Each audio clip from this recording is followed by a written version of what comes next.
భారత రాజ్యాంగ నిర్మాత డాక్టర్ బిఆర్ అంబేద్కర్ పై కేంద్ర హోంశాఖ మంత్రి అనుచిత వ్యాఖ్యలు చేశారని, ఆ వ్యాఖ్యలను వెనక్కి తీసుకోవాలని కాంగ్రెస్ పార్టీ జిల్లా అధ్యక్షుడు ఎం విద్యాసాగర్ డిమాండ్ చేశారు. కాంగ్రెస్ పార్టీ ఆధ్వర్యంలో కలెక్టరేట్ కూడలిలో ఉన్న అంబేద్కర్ విగ్రహానికి పూలమాలలు వేసి నిరసన కార్యక్రమాన్ని నిర్వహించారు. ఈ సందర్భంగా ఆయన మాట్లాడుతూ హోంమంత్రి అమిత్ షాను పదవి నుండి తొలగించాలని అన్నారు. అమిత్ షాను అరెస్ట్ చేయాలని డిమాండ్ చేశారు. కార్యక్రమంలో కాంగ్రెస్ నాయకులు, కార్యకర్తలు పాల్గొన్నారు. డాక్టర్ బిఆర్ అంబేద్కర్ గారిపై హోంమంత్రి అమిత్ షా గారు చేసిన వ్యాఖ్యలు చాలా బాధాకరం అండి.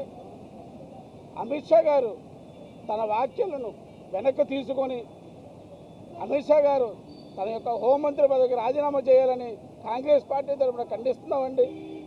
అట్లాగే మొదటి నుంచి కూడా బీజేపీ పార్టీ వారు రాజ్యాంగానికి వ్యతిరేకంగానే వాళ్ళ యొక్క మాటలు తీరు ఉంటున్నాయండి. కావున అమిత్ షా గారిని వెంటనే అమిత్ షా గారు తన పదవికి రాజీనామా చేయవలసిందిగా కోరుతున్నామండి. మరియు అంబేద్కర్ గారిపై చేసిన వ్యాఖ్యలు వెనక్కి తీసుకోవాల్సిందిగా అమిత్ షా గారిని కోరుకుంటున్నామండి.